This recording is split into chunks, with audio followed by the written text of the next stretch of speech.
A square, B square, A plus B whole square.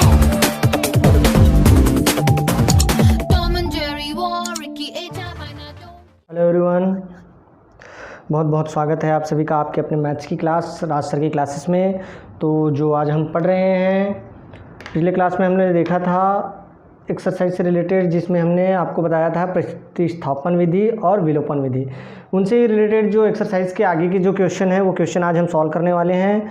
तो आप अपने बुक से देखेंगे क्वेश्चन नंबर 6। क्वेश्चन नंबर 6 में जो आप देखेंगे वो क्वेश्चन है, एक बार बुक देख लीजिए, बुक में कौन सा क्वेश्चन है। तो आप बुक में देख रहे होंगे जो ये क्वेश्चन नंबर 6 है, आप देख रहे हैं कि एक व्यक्ति के पास कुछ कबूतर व कुछ गायें हैं जिनकी आंखों की कुल संख्या 120 तथा पैरों की कुल संख्या 180 है। बताइए व्यक्ति के पास कितनी गाय व कितनी कबूतर है। तो इस सवाल को हम क्या करने वाले हैं, आज हल करने वाले हैं। इनसे रिलेटेड और क्वेश्चन देखेंगे। तो चलिए चलते हैं, इस क्वेश्चन को हम हल कैसे करेंगे। गणित में सबसे मुख्य बात ये होती है कि हमको वो जो क्वेश्चन दिया जाता है, जो सवाल है, उनको हमको ध्यान से पढ़ना होता है। तो हम जो हल करने वाले हैं वो है हमारा question number 6। Okay, question number 6 में हम आज हल करेंगे। इसमें क्या कहा गया है, सबसे पहले आप ध्यान से पढ़ेंगे तो आपको पता चलेगा कि एक व्यक्ति के पास कुछ कबूतर और कुछ गायें हैं जिनकी कुल आँखों की संख्या कितनी है, 120। तो यहाँ पर देखेंगे पहला चीज़ हमको क्या दिया जा रहा है, पहले हम हल करते हैं। तो हमको वो चीज़ नोटिफाई करना है जो चीज़ें दिया गया है। तो इसमें क्या चीज़ें दिए गए हैं ये देखेंगे हम, दिया है जो चीज़ें दिए गए हैं उनको लिखेंगे। तो क्या है, आँखों की संख्या, क्या, आँखों की संख्या, आँखों की संख्या। अब इन आँखों की संख्या कितनी है, 180। अब किसी भी प्राणी हो, कोई भी प्राणों की आँखों की संख्या कितनी होती है, 2 होती है। क्या होती है, 2 होती है। तो हम यहाँ पर ये बता सकते हैं कि प्राणियों की संख्या कितनी है, प्राणी, क्योंकि मैं यहाँ पर जानवर नहीं कह रहा हूँ, क्योंकि एक पक्षी और एक जानवर, इसलिए यहाँ पर हम ले रहे हैं प्राणी। तो प्राणियों की जो संख्या होगी, क्या होगी, संख्या, तो वो संख्या क्या होगा, इनका आधा होगा, क्योंकि एक प्राणी की 2 आंखें होती है। तो टोटल कितने जानवर या प्राणी हैं वहाँ पे, 60। अब उन्होंने क्या कहा है कि कुल पैर, जो उनके पैर हैं वो कितने हैं, 180। तो दूसरा चीज़ हमको क्या दिया गया है, पैरों की संख्या, पैरों की संख्या। तो यहाँ पर पैरों की संख्या कितनी है, 180। अब एक गाय है और एक कबूतर है, क्या है, एक गाय और एक कबूतर, 2 प्राणी हैं। तो माना हम यहाँ पर मान लेते हैं, माना गाय जो है, क्या है, गाय x है और कबूतर, क्या, कबूतर क्या है, y है। गाय x है, कबूतर y है। तो यहाँ पर हमको देखिए दोनों मिल करके कितने हो रहे हैं, गाय के जो होते हैं पैर कितने होते हैं, 4 होते हैं, और कबूतर के कितने पैर होते हैं, 2 होते हैं। ये बातें आप क्या करेंगे, ध्यान में रखेंगे। फिर यहाँ पर देखेंगे हमको क्या, प्राणियों की संख्या, मतलब गाय और कबूतर मिलकर कितने हो रहे हैं, तो गाय और कबूतर मिलकर के टोटल हो रहे हैं 60, यानी कि 60। तो यहाँ पर हम लिख सकते हैं x + y = 60। तो यहाँ पर देखिए हमें एक समीकरण मिल गया। दूसरी चीज़ इसमें क्या कहा गया है, टोटल पैरों की संख्या, मतलब 4 पैरों वाले प्राणी और 2 पैरों वाले प्राणियों की संख्या कितनी है, 180। तो हम यहाँ पर लिख सकते हैं 4x + 2y = 180। यहाँ पर समीकरण 2, क्योंकि देखिए गाय 4 पैरों वाली होती है और जो कबूतर हैं उनके 2 पैर होते हैं।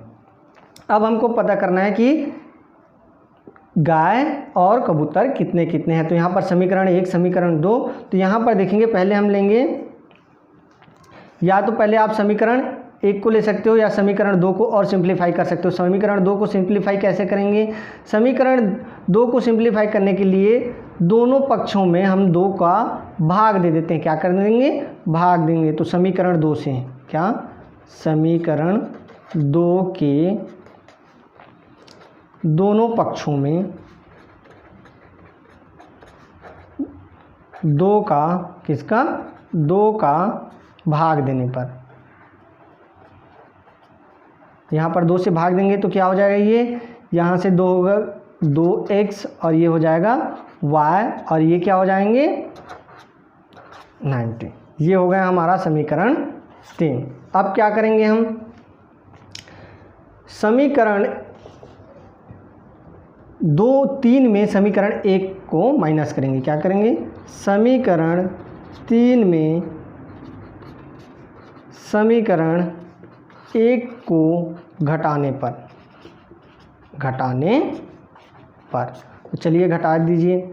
तो हमारा समीकरण 3 क्या है, 2x धन y बराबर 90 और उधर क्या है हमारे पास x धन y बराबर 7। अब जब हम घटाएंगे तो क्या हो जाएगा, ये माइनस हो जाएगा, ये प्लस भी माइनस हो जाएगा, तो यहाँ पर क्या बचेगा x और यहाँ पर क्या हो जाएगा, ये देखिए y कट जाएंगे आपस में, फिर यहाँ पर क्या हो जाएगा 0 और ये हो जाएगा हमारा 30। तो x की कितना है 30 और x ही हमारा क्या है गाय, तो गायों की संख्या कितनी है 30। अब जब गायों की संख्या हमको पता चल गया तो x के मान को समीकरण 1 में रखने पर हमारा जो समीकरण है वो है समीकरण 1 x धन y बराबर 60 ये है। तो x के मान को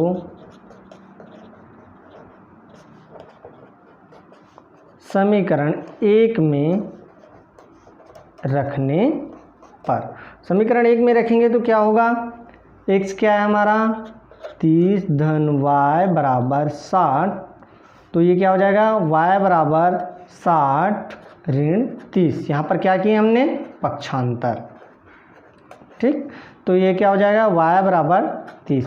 तो ये y हमारा क्या है, यही हमारा है कबूतर। तो कितने कबूतर और कितने गाय हुए, तो 30 कबूतर और 30 गाय होंगे। ओके, तो यहाँ पर लिख सकते हैं, अतः उस व्यक्ति के पास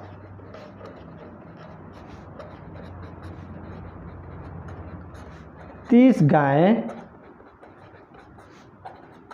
और 30 कबूतर होंगे। ओके, क्वेश्चन नंबर 6 बन गया। उसके बाद देखते हैं हम क्वेश्चन नंबर 7। क्वेश्चन नंबर 7 में देखेंगे क्या दिया गया है। क्वेश्चन नंबर 7 ध्यान से पढ़िएगा। एक थैले में 50 पैसे और 25 पैसे के कुल 94 सिक्के हैं। यदि थैले में कुल 29.75 रुपये है, तब बताइए कि थैले में 25 पैसे और 50 पैसे के सिक्कों की संख्या कितनी है। तो चलिए समझते हैं इस क्वेश्चन को और हल करते हैं। पहली चीज़ हमको क्वेश्चन नंबर 7 में जो दिया गया है वो हमको क्या करना है, आइडेंटिफाई करना है, पहचानना है कि हमको क्वेश्चन में क्या क्या चीज़ें दिया गया है। तो पहली चीज़ क्या दिया गया है, 25 पैसों की सिक्के और 50 पैसे की सिक्के, उनकी संख्या कितनी है, दोनों मिला करके हैं, जो संख्या है वो है 94। तो मान लेते हैं 25 पैसों की, कितने 25 पैसे की मानते हैं हम यहाँ पर, माना 25 पैसे की सिक्के की संख्या, क्या संख्या, इनकी संख्या कितनी है x, और 50 पैसों की, क्या 50 पैसे की सिक्के की संख्या, सिक्के की संख्या, इनकी सिक्के की संख्या कितनी है y। अब अकॉर्डिंग टू क्वेश्चन क्या कहा गया है, प्रश्नानुसार हम बता सकते हैं कि दोनों संख्या का जो क्या है टोटल कितने हैं, तो x y ये दोनों मिल करके टोटल कितने सिक्के हो रहे हैं 94। तो ये देखिए हमें एक इक्वेशन यहाँ पर क्या हो गया, मिल गया। अब दूसरी बात क्या कहा जा रहा है कि दोनों सिक्कों को मिला करके टोटल हो रहे हैं 29 रुपये 75 पैसे। तो यहाँ पर देखिए 25 पैसे प्लस 50 पैसों की संख्या मिला करके, दोनों को मिला करके हो रहे हैं हमारे पास 29.75। यहाँ पर देखिए, यहाँ पर हमें मिल गया समीकरण नंबर 2। अब ये देखिए, ये जो है ये रुपए में है, किस में है, रुपए में। जब हम इनको पैसे में ट्रांसफ़र करेंगे, क्या करेंगे, पैसे में बदलेंगे तो ये क्या हो पैसे में बदलेंगे तो ये हो जाएगा 25x धन 50y बराबर ये हो जाएंगे 2975 पैसे। ओके, अभी हमने कुछ नहीं किया, सिर्फ इनको जो रुपए में था उनको पैसे में चेंज किया। पैसे में चेंज करने के लिए इसको 100 से मल्टीप्लाई करना पड़ता है। अब आप 10th क्लास में आ चुके हो तो ज़्यादा डिटेल में जाने की ज़रूरत नहीं है, समझ गए होंगे। अब देखिए, इसको हम क्या करेंगे, सिंप्लीफाई करेंगे। क्या करेंगे, सिंप्लीफाई करेंगे। सिंप्लीफाई करेंगे तो देखिए सभी 25 25 से डिवाइड हो सकता है। तो हम ये जो समीकरण 3 है इसको हमने नाम दिया, तो समीकरण 3 के दोनों पक्षों में किससे भाग करेंगे, 25 से। तो यहाँ पर आप कह सकते हैं समीकरण 3 के या 3 को 25 से भाग देने पर, ठीक, समझ गए। अब भाग देने पर क्या होगा, ये जो 25 है इसको 25 से भाग देंगे तो एक बार में x धन 2y, और ये हो जाएगा देखिए 25 कम 25, फिर यहाँ से क्या बचेगा, 4 बच जाएंगे। तो फिर क्या हो जाएगा, वो फिर 4 बचेगा तो ये हो जाएगा 47 47, फिर भी नहीं जा रहा तो वो हो जाएगा 25 से कम 25। अब 47 में से 25 माइनस करेंगे तो वो जाएगा 9 बार में। तो ये हुआ हमें मिला समीकरण नंबर 4, ठीक है। अब यहाँ पर हम क्या करेंगे, यहाँ पर x है, ये देखिए हमें 2 समीकरण मिल गए। अब आपको क्या करना है, समीकरण 4 में समीकरण 1 को घटा देना है। तो चलिए यहाँ पर करेंगे हम समीकरण 4 ऋण समीकरण 1। तो हमारा समीकरण 4 क्या है, x धन 2y बराबर 119, x धन y बराबर 94। माइनस करेंगे तो ये माइनस हो जाएगा, ये भी माइनस हो जाएगा। तो ये देखिए x और x क्या हो जाएंगे, कैंसल, यहाँ पर बचेगा y, और यहाँ पर देखिए 9 में 4 कटाएंगे तो ये बचेगा 5, और यहाँ पर देखिए 11 में जब आप 9 को माइनस करेंगे तो क्या हो जाएगा, यहाँ पर 2। तो y की जो संख्या है कितना है, 25, और y ही हमारा क्या है, 50 पैसों की संख्या। तो 50 पैसों की संख्या कितनी हुआ, 25। अब हमको 25 पैसों की संख्या पता करना है, तो y के मान को समीकरण 1 में रखने पर, समीकरण 1 क्या है हमारा, x धन y बराबर 94।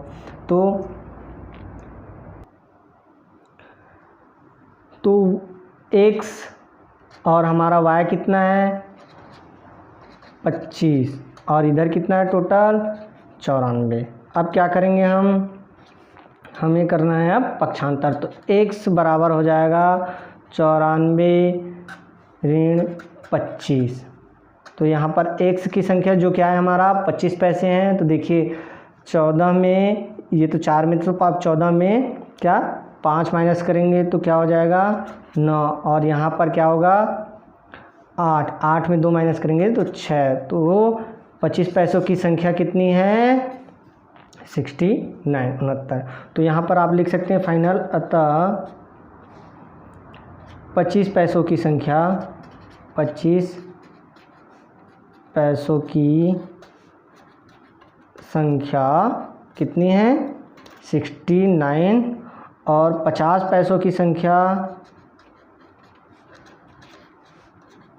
ये कितना हो रहा है, ये होगा 25। ये हुआ आपका फाइनल आंसर। चलिए देखते हैं अगला क्वेश्चन। अगला क्वेश्चन देखेंगे हम, क्वेश्चन नंबर 9।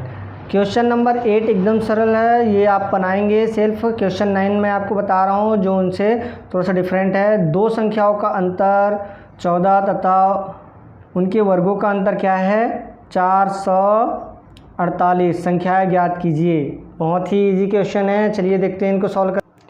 क्या कहा गया है सवाल में, सवाल को ध्यान से पढ़िएगा। पढ़ने से हमें पता चल रहा है कि दो संख्या है, उनका जो अंतर है मतलब उन संख्याओं को घटाने पर हमको 14 मिल रहा है। तो माना वे संख्याएं, क्या वे संख्याएं x और y हैं। अब क्या कहा गया है प्रश्नानुसार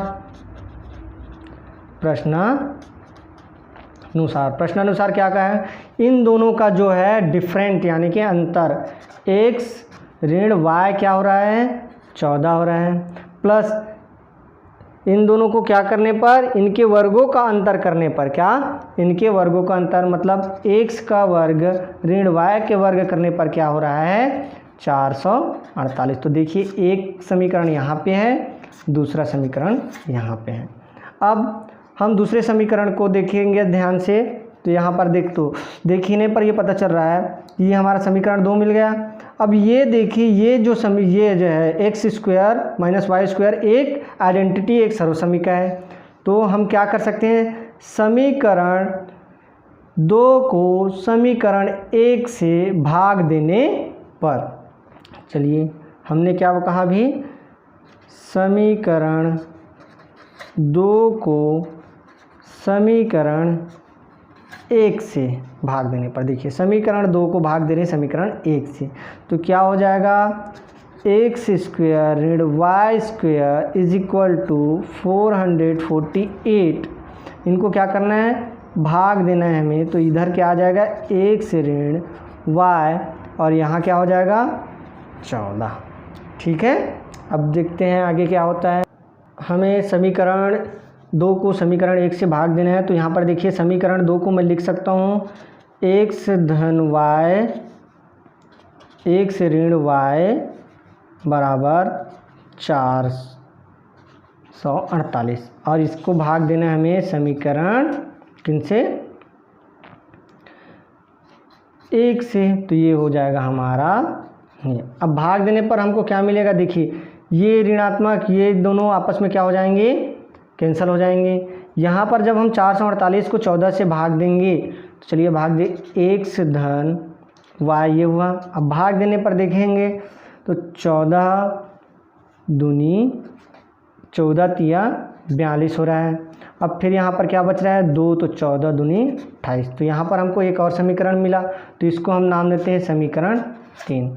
अब क्या करेंगे, समीकरण 1 और समीकरण 3 को आप जोड़िए चाहे घटाइए, वहाँ पर आपको कौन सा विधि अप्लाई करना है, विलोपन विधि। तो चलिए समीकरण 1 और समीकरण 2 को हम क्या करते हैं आपस में जोड़ देते हैं। तो समीकरण 1 धन समीकरण 3, तो क्या हो जाएगा, समीकरण 1 क्या है हमारा एक्स ऋण वाई बराबर 14 और एक्स धन वाई बराबर 32। तो हम इसको क्या कर रहे हैं, जोड़ रहे हैं। तो जोड़ने पर क्या हो जाएगा, देखिए ये दोनों हो जाएंगे 2x और ये आपस में क्या हो जाएंगे कैंसिल। अब इन दोनों को जोड़ेंगे तो क्या हो जाएगा 4 और 2 6, 3 और 1 क्या हो जाएंगे 4। तो x बराबर अब यहाँ से क्या हो जाएगा 46/2। तो x बराबर क्या हो जाएगा 2 एकम 2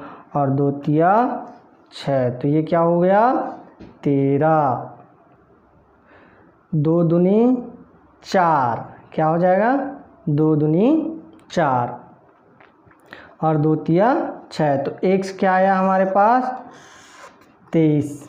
अब इस x के मान को आप चाहो तो समीकरण 3 में रखिए या समीकरण 1 में रखिए। तो चलिए समीकरण किसमें 3 में रखते हैं। तो x के मान को समीकरण 3 में रखने पर समीकरण 3 क्या है हमारा एक्स धन वाई बराबर 32। तो ये क्या हो जाएगा हमारा 23 धन वाई बराबर 32। अब क्या करेंगे y बराबर 32 ऋण 23। तो हमारा y कितना आ जाएगा 12 में 3 कहेंगे घटाएंगे तो ये हो जाएगा 9 और 2 में 2 गया तो 9। तो ये हुआ हमारा क्या पाया क्या आया हमारा 9 और 23। समझ में आ गया वो दो संख्याएं कौन से हैं। तो इनसे रिलेटेड बाकी क्वेश्चन बहुत ही इजी है जो आप सेल्फ बना करके देखेंगे। क्वेश्चन नंबर 10 बिल्कुल ऐसा ही है जो आप बना करके कमेंट बॉक्स में मुझे उनका आंसर मेंशन करेंगे। तो आज क्लास बस इतना ही, फिर मिलते हैं नेक्स्ट क्लास में। तब तक के लिए पढ़ते रहिए, मस्त रहिए, घर में रहिए, स्वस्थ रहिए।